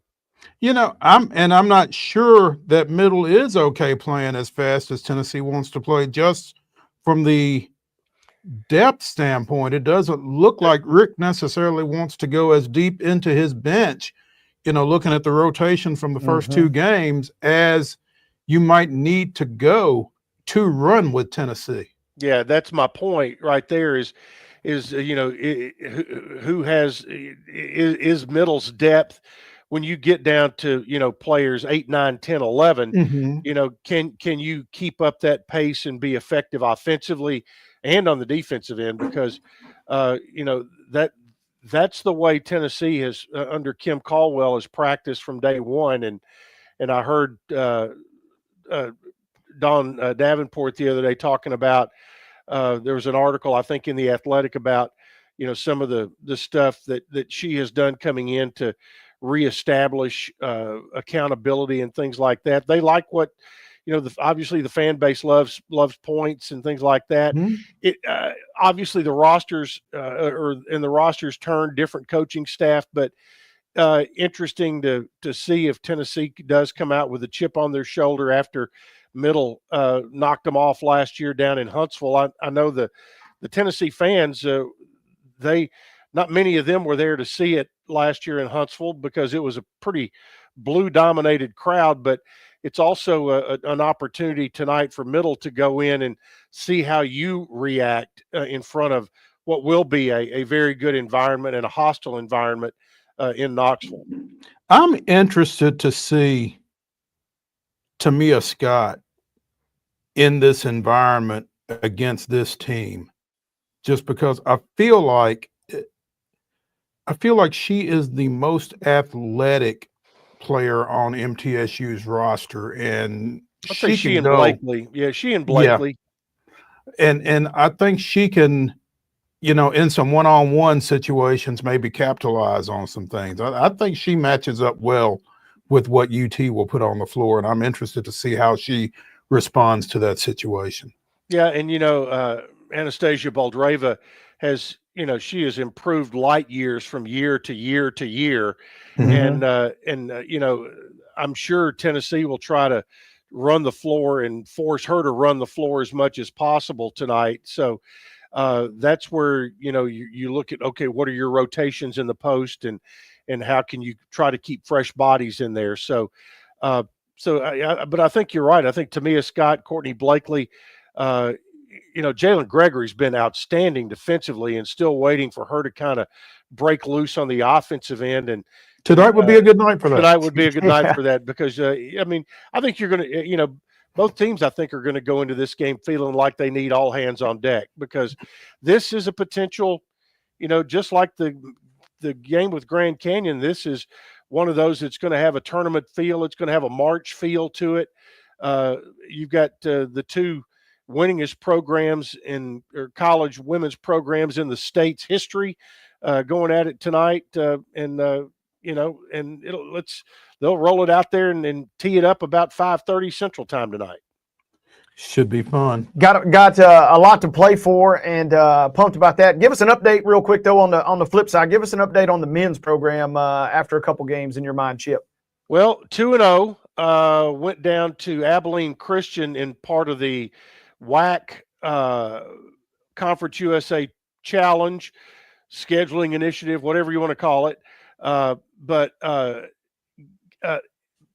really took Abilene to the woodshed, led by 29 with about 4 minutes to go. And it ended up being 23. Coach McDevitt emptied the bench, but interestingly enough in that game, Abilene scored the first 6 points of the first half and the first 7 of the second half. And still Middle was able to really clamp down.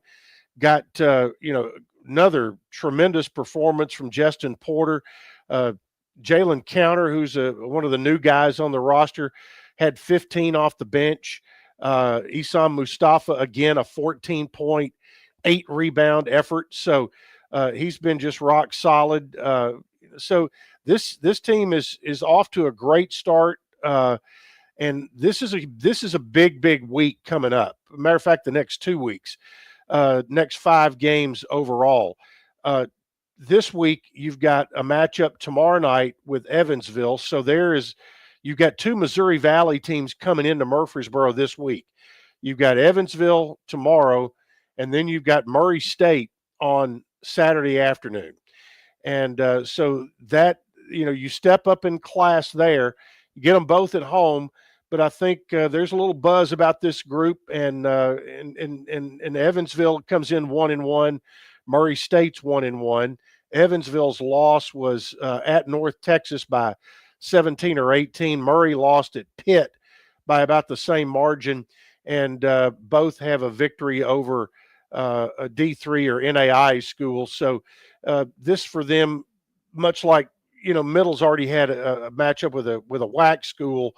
So here's a week where you've got very similar type programs coming in, and then next week you go to Myrtle Beach, where you'll have an opening round game against Ohio U, and another field of 8 total in that tournament that are very much like yourselves. So they've got a chance to make a little hay against some pretty decent programs before coming back and hitting, the rest of it.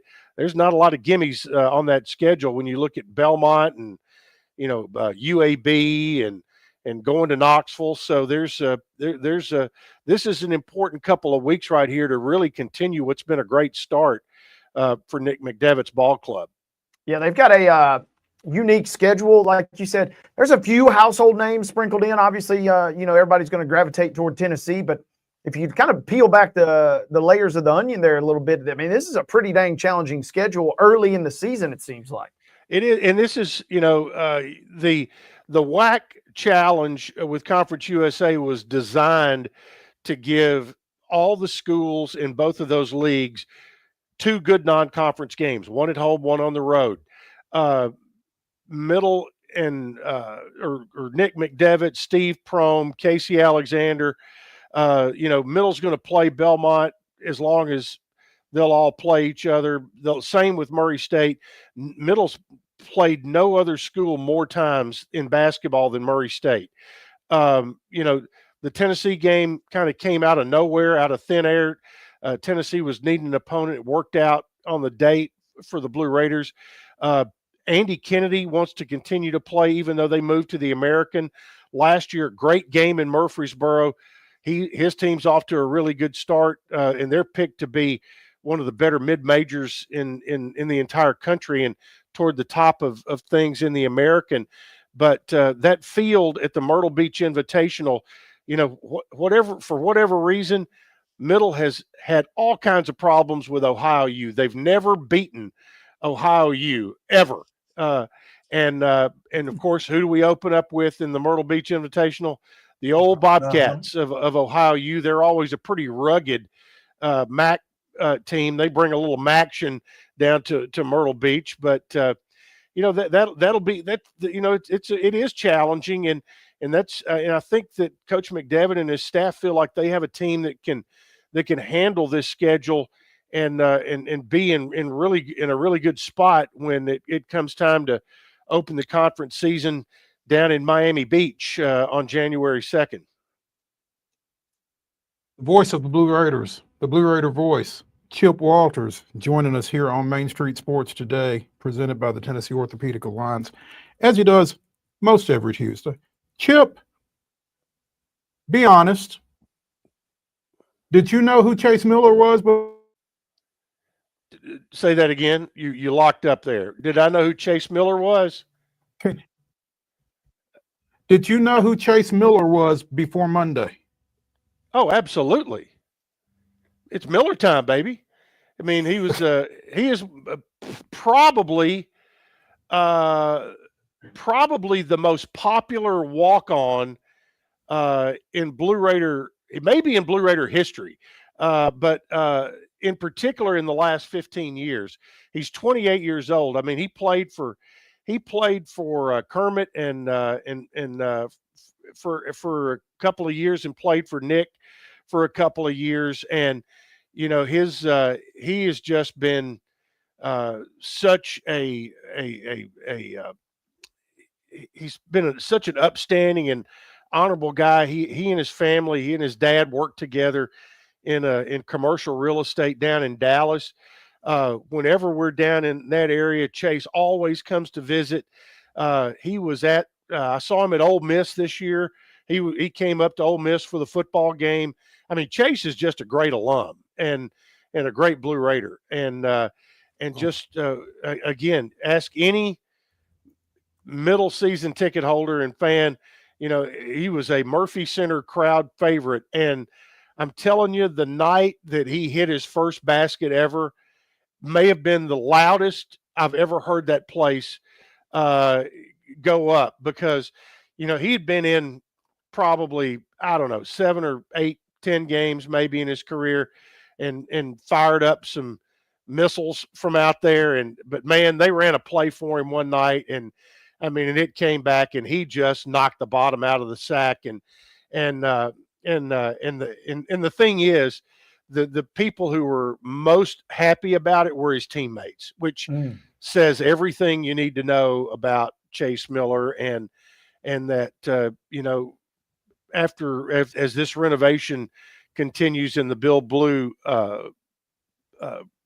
program, the auxiliary gym, which will be you know, right now there's 2 auxiliary gyms, that's going to be remodeled to where there's one big one that has a lot more amenities in there. It'll be a very nice practice gym for both teams, but it'll be known as the Chase Miller Gymnasium, because, you know, that's where he did a lot of his work, and obviously has put his education to work as well.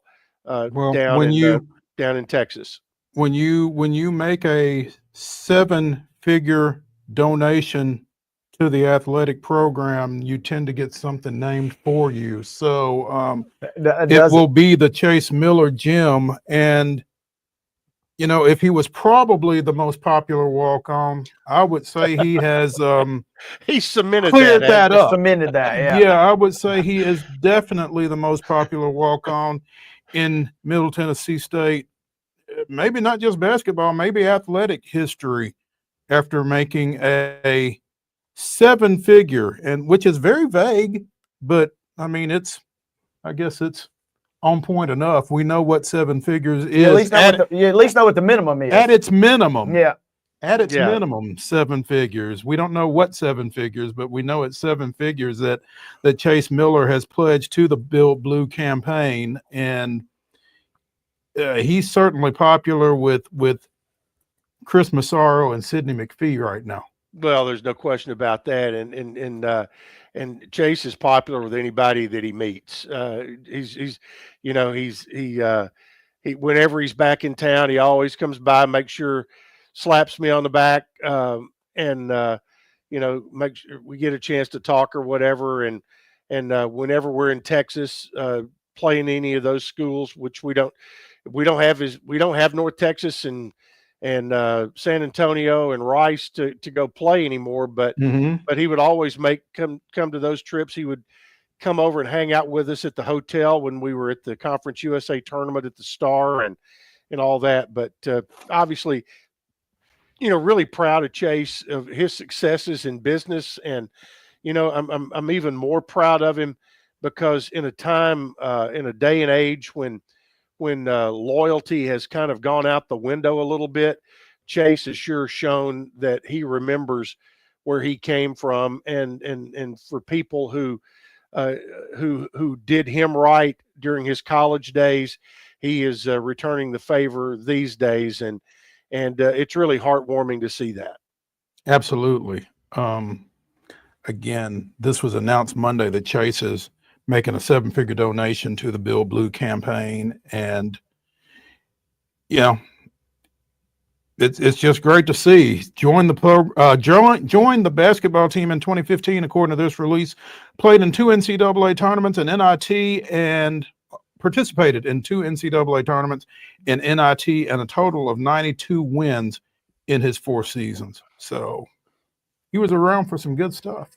He was.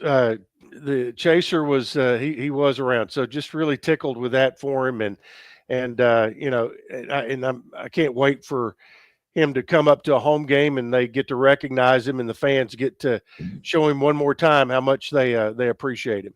Absolutely.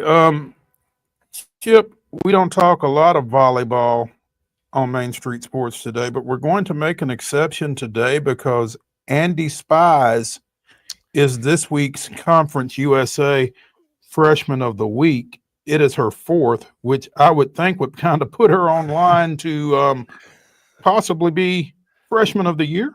I would think that's coming out, and I'm pretty sure that and I'm guilty of it too. I'm pretty sure her pronunciation is Spies. Spies.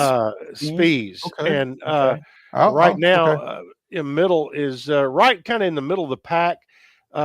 Western Kentucky is ranked, and they're leading the league. UTEP has been very good, middle right in the thick of things, at 8-8 going into the conference tournament. But Spies has been terrific this year, and I think they've got something that they're excited about. They've had a couple of really nice win streaks within the league, and she's been a big part of everything that they've done, and I think that's something that they're looking to to kind of build around her as a freshman and bring in some kids to make a run toward the top of the league in the upcoming years. But still, I mean, they're in a position with the conference tournament coming up here, not this week, but right after Thanksgiving, that you'll have they'll have a chance to make some noise.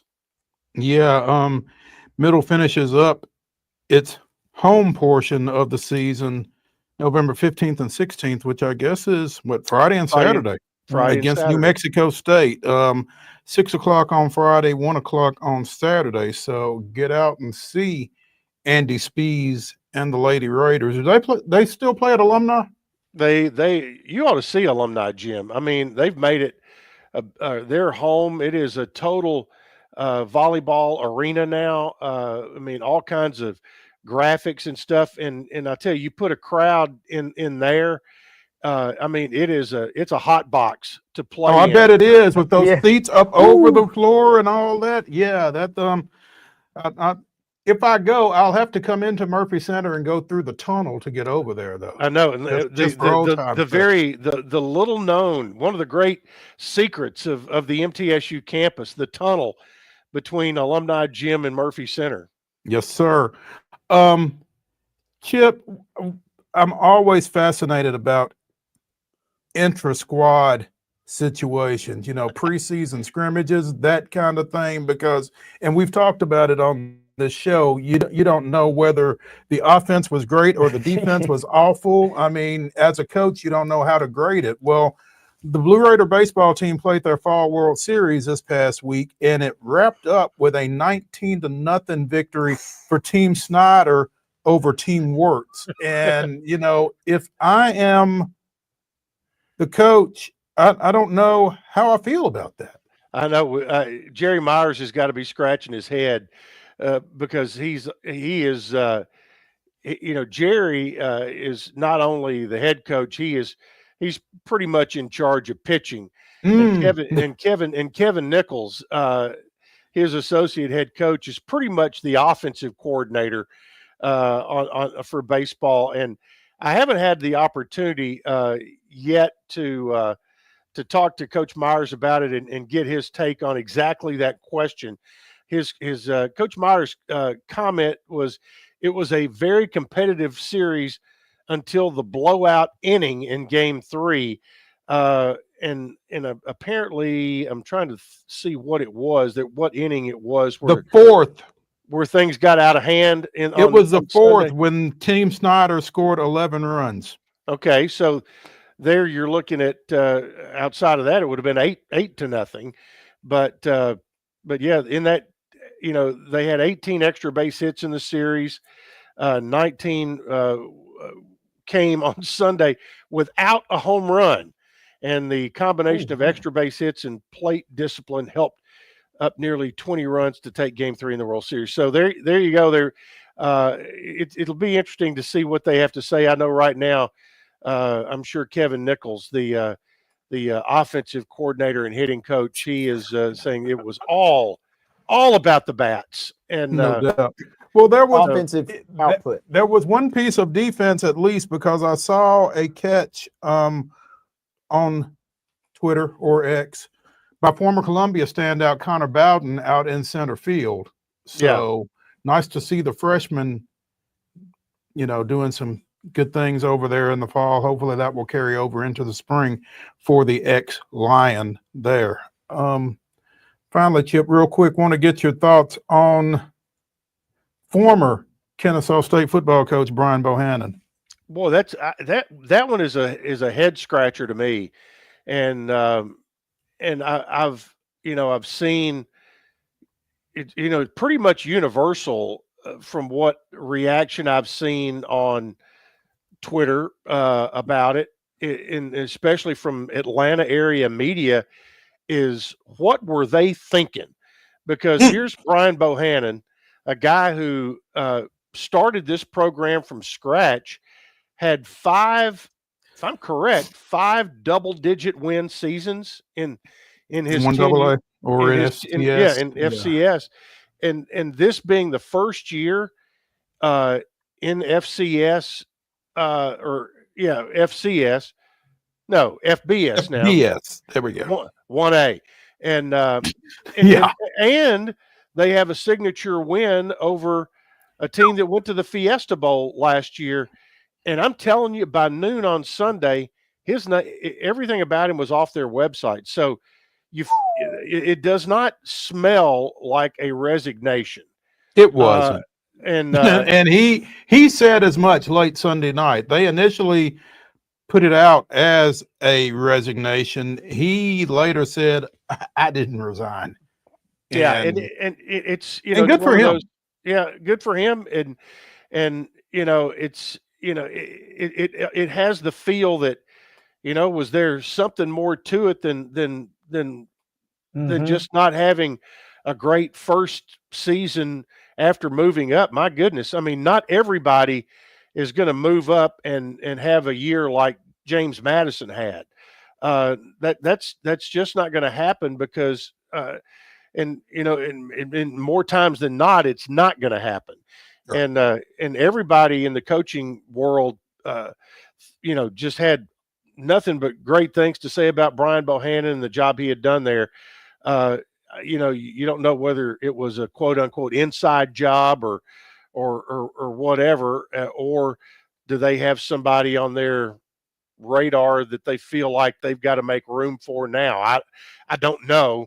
And I know you hear people talk about, well, they do it to, get a jump start on, finding candidates, things like that. Well, we'll see how that works out as time goes on.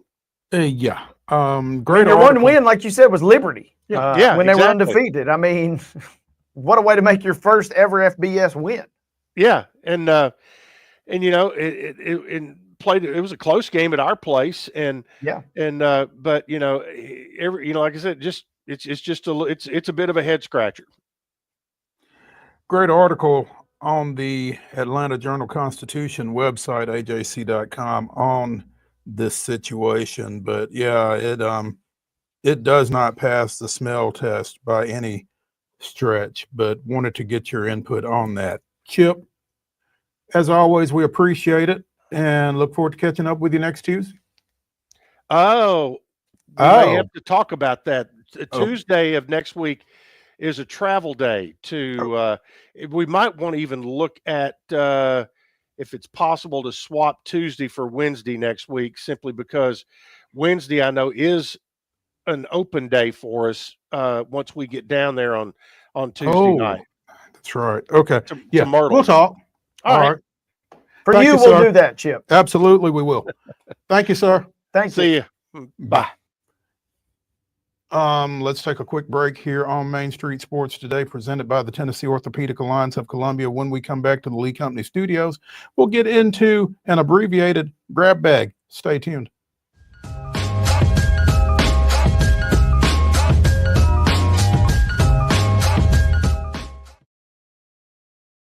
Hi, I'm Riley, a certified physician associate here at Premier Foot and Ankle Centers of Tennessee.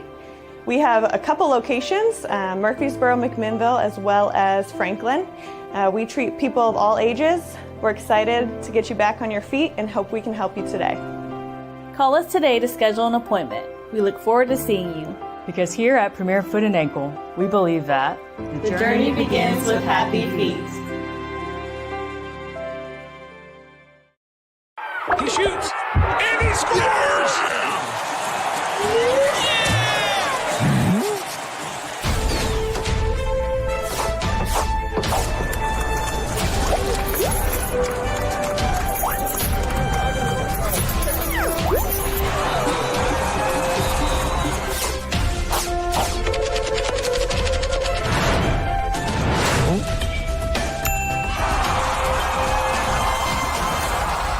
Whether you're an athlete or a weekend warrior, when it comes to your performance, don't settle for anything less than excellence.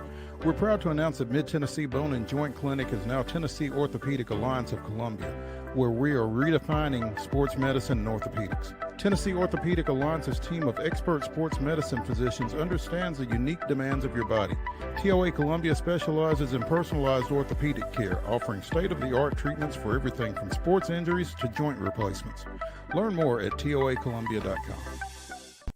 With Lee Company technology, the best handymen are hands-off.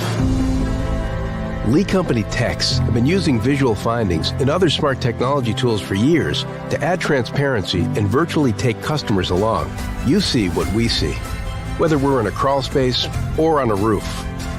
With Lee Company, technology helps us help you, no matter what's happening in the world or at your house. Jones & Lang Sporting Goods here in Columbia has been outfitting teams, officials, and anybody else from T-ball to college for 50 plus years. Be sure and check them out at 931-388-8060 or online at jonesandlang.com. Jones & Lang Sporting Goods, the look of a winner. Zion Christian Academy, zioneagles.org or 931-388-5731. You can schedule your appointment. Go tour their campus. It is beautiful over there, and you're definitely going to want to see it. Again, it's zioneagles.org. Give them a call, 931-388-5731, and schedule your tour today. Piggly Wiggly, located in Neely's Mill Shopping Center, is Columbia's locally owned and operated Cost Plus 10 grocery store dedicated to serving the community with low prices and smiling faces. Piggly Wiggly offers fresh, hand-cut meats daily, as well as daily hot plate lunches from their deli counter. You're certain to see smiling faces and a helping hand when you're here at Piggly Wiggly. Come by and check out our fresh produce, high-quality meats, and more. Down home, down the street, we'll see you at the Pig.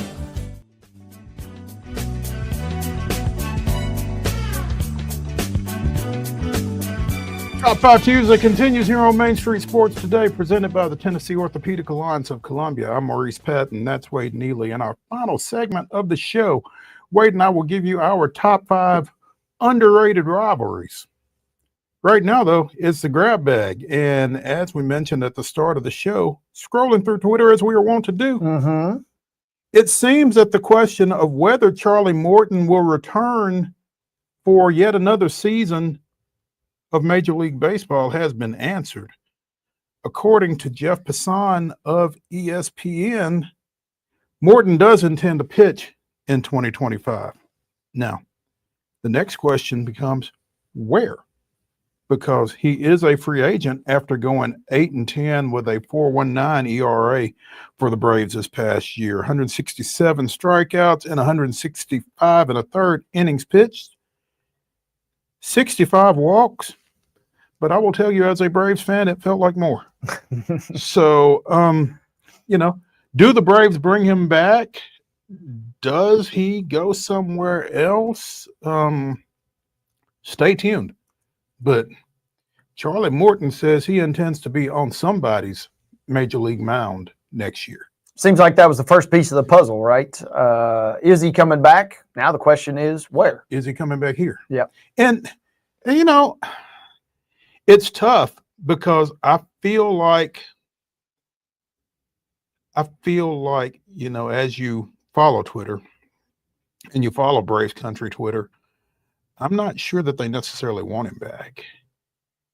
And that's unfortunate for everything that he has accomplished as a Brave in this second go-round with that organization. I mean, he was on the mound in the 2021 World Series when he sustained that broken leg, and obviously was a huge part of that World Series championship season. But he's really, as witnessed by the 8-10 record and the 4.19 ERA, I mean, he's really been up and down the last couple of years. Now, he is an innings eater, but at what cost? So that's something that Anthopoulos and the front office have to figure out. Do we want him back? At what number do we want him back? And then is that a number that he's willing to play for? And it's a question, can you make some other moves first and then see, if we got money left over or if we got a spot left over? Maybe you circle back and revisit that conversation at the end of the offseason. Right. Perhaps. I mean, how big a hurry is he in to have his situation solidified? Is he willing to be circled back to, I guess, for lack of a better phrase? So, something else to keep an eye on as the Braves navigate this offseason for sure. As we mentioned, the college football playoff brackets the projected brackets will be coming out along with the rankings later this evening. Any thoughts on what we might see? Well, I'm curious to see what happens with Indiana, of course, and I'm curious to see, the Athletic has a projection up, and Tennessee is currently, I think they're factoring in, future ramifications, but they are smack dab on the bubble. I'm also curious to see what happens with Miami after a bad loss. Yeah. So it's going to be fascinating tonight because last week was that first kind of unveiling.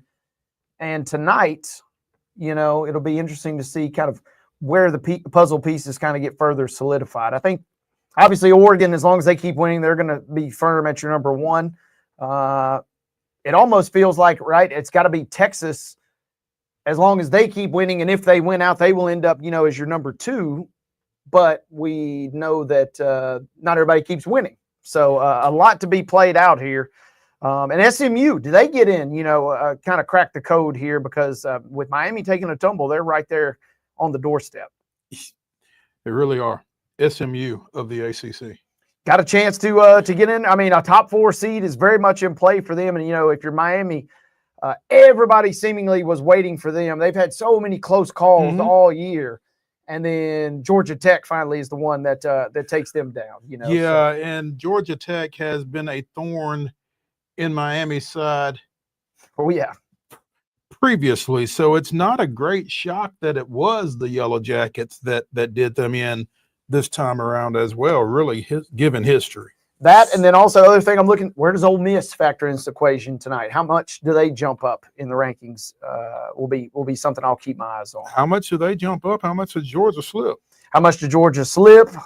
Colorado got another nice win after last week. I think they were 20th or 21st. Presumably they shuffle up a couple closer spots. I mean, they're knocking on the doorstep. As long as they keep winning, we talked about it yesterday, they control their own destiny. So tonight we kind of get a few more little layers peeled back of the onion. And the real big question is, nobody really wants to admit it, I don't think. Yeah, a bye would be nice. But if you get the 5 seed, that is the prime ticket. It feels like a lot of people are gunning for. But how do you get that 5 seed? The 5 seed without playing a conference championship game and exposing yourself to potentially another loss. Yeah. Bingo. That will be kind of a big piece of the puzzle. At least according to The Athletic, they have these are projections at the end of the season. And they swapped out Tennessee, insert cover your ears, Vols fans, Alabama back in the mix in that 8-9 matchup, the 5 seed Ohio State in that proverbial. So think about that. If you're the 5 seed, you're most likely going to get BYU or SMU or Miami, which one of those teams maybe potentially wins that. So, I mean, yeah, you got to play an extra game, but the road potentially is a little easier to a semifinal berth at that point. Be fun to watch tonight. The first Associated Press regular season men's and women's basketball top 25s came out yesterday. No change in the top 3 for the men from the preseason. Kansas, Alabama, and UConn at 1, 2, and 3. Gonzaga moves up a couple of spots to number 4. Auburn up 6 spots to number 5 after that captivating win at Houston over the weekend. After that captivating flights, multiple from Auburn to Houston. At number 6, up a spot, is Duke. And I say that because there is an interesting article. Duke defeated West Point over the weekend. Cooper Flagg, 13 points, 11 rebounds in a 100-58 victory. But Blue Devil coach John Shire, after the game, was bothered by Flagg's battles with cramps. He wasn't bothered with Flagg. He's bothered with the support staff. It's all of us. It's me, our coaches, our medical team, sport performance. It's all of us. We've got to help him. He's doing everything he needs to in preparation. He prepares his butt off. He drinks, eats the right way. He does everything he needs to do. We've got to help him take care of this. Now, what are you supposed to do? Strap dude down and make him drink? I mean, I've never heard a situation where somebody else was to blame for a kid cramping. Well, it will not shock you this happens at Duke, where blame gets passed around to somebody else that it's usually not who it's supposed to end up on.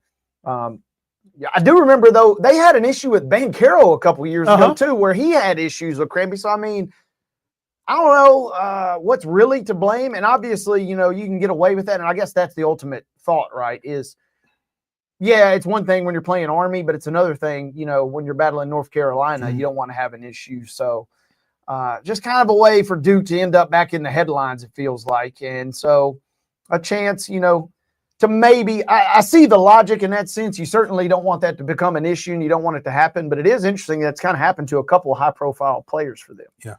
By the way, Tennessee up a spot to number 11 this week. Arkansas down 2 to 18. Despite that win over Lipscomb last week in Fayetteville. And you mentioned, real quick, you mentioned Kansas. They play Michigan State tonight. 2 good games tonight in the top 10. Michigan State not ranked, but still obviously a formidable foe. And then Duke, Kentucky tonight should be a fun one as well. Oh, okay. Okay, let's see if Cooper gets hydrated. Florida at number 20, despite their issues. Texas A&M down 10 spots to 23. Ole Miss down a spot to number 25 among your SEC teams. On the women's side, again, South Carolina, unanimous number 1. Imagine that.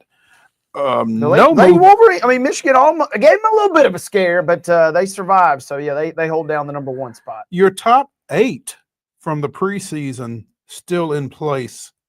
The first regular season poll. That's UConn, USC, Texas, UCLA, Notre Dame, LSU, and Iowa State. I'm rushing through this for 2 reasons. One, because we got one more segment.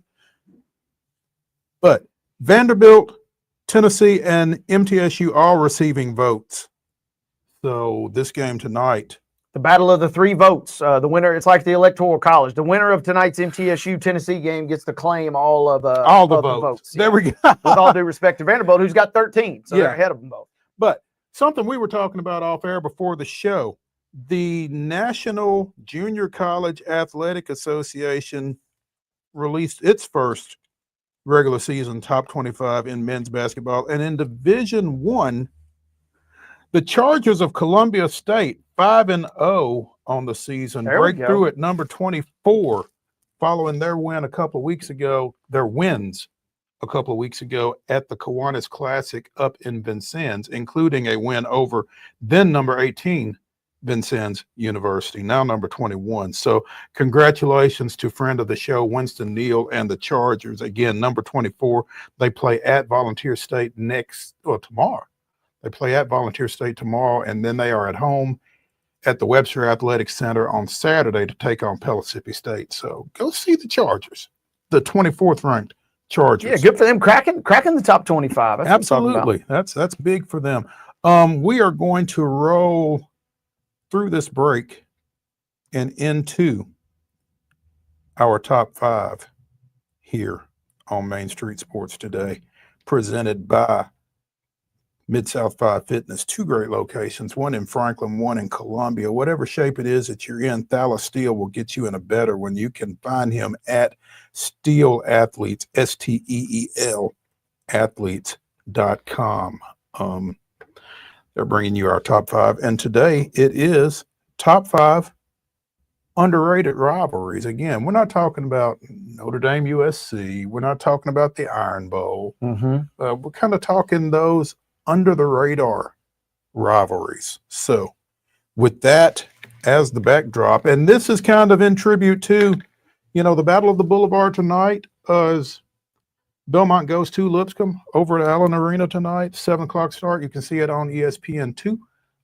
And this past weekend's Holy War between BYU and Utah. Yeah, if the traffic gods are kind, I'll be there tonight, heading back up 65, but we'll see. The traffic gods are not usually kind. So. I'll be wishing you luck. Yeah, maybe it may end up being an ESPN appearance for me. But yeah.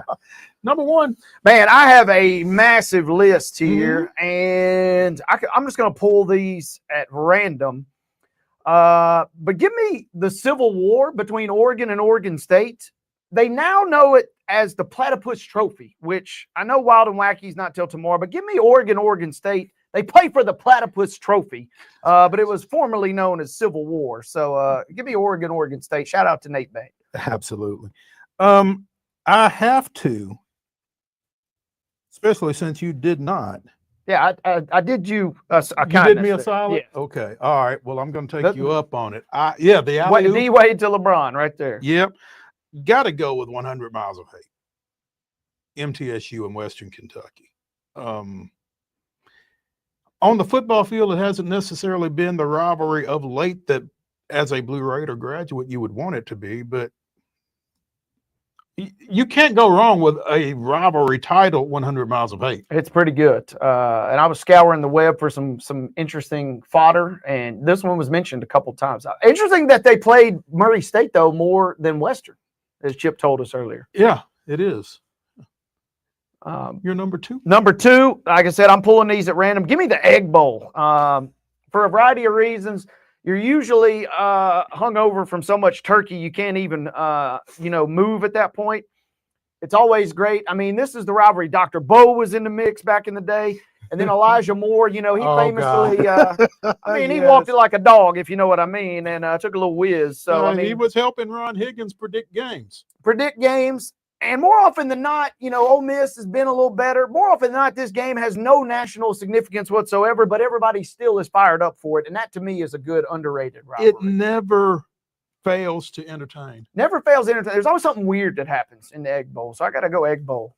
Shout out to the Ole Miss and Mississippi State fans out there. My number 2, I'm going to go Kentucky-Louisville. Yeah. Because football or basketball, it stands up. So give me the Wildcats and the Cardinals. That is a good one. Same vein as I just told you about the Egg Bowl, but what about Clemson and South Carolina? 2 schools that just flat out don't like each other. Until Clemson's been decent, and national prominence the last decade, no one really cares outside of those 2 fan bases. You got the famous brawl in 2004. Give me Clemson, South Carolina as just good old hatred between kind of an underrated rivalry. I tell you what, it's going to be a great game this year. This year should be electric. Yeah. And if you're a South Carolina fan, you are hoping that plays the way it has been the last couple of weeks. Coach Prime won't want to hear this, but give me TSU and Jackson State. Ooh, baby.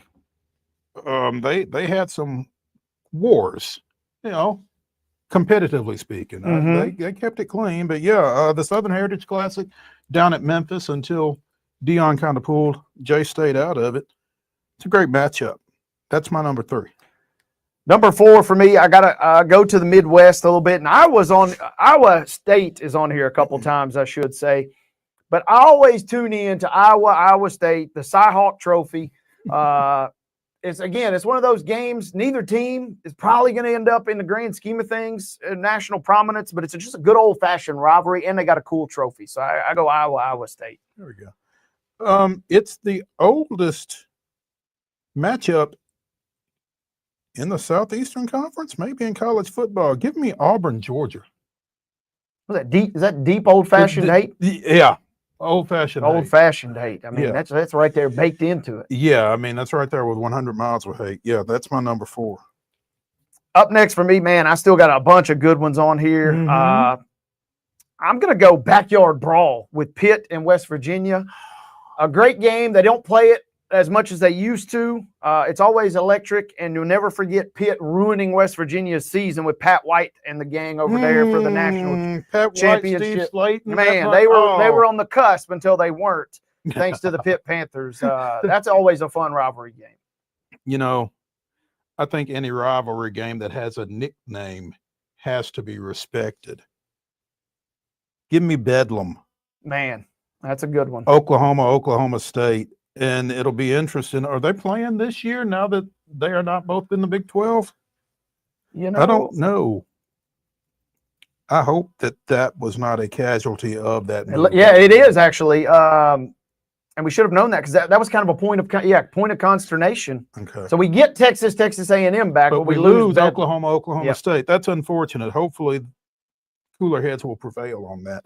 That is our top 5. Special mention, though, to Memphis and Cincinnati basketball.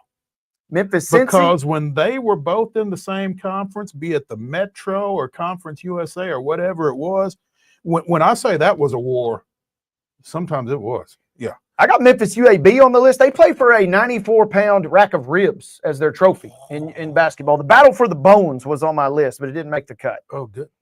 No pun intended. Yes.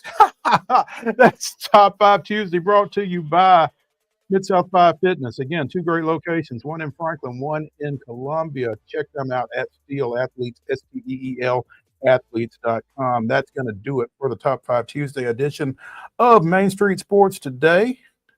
That's Wade Neely. I'm Maurice Patton. We will be back in the Lee Company studios at 2 o'clock tomorrow. Join us then.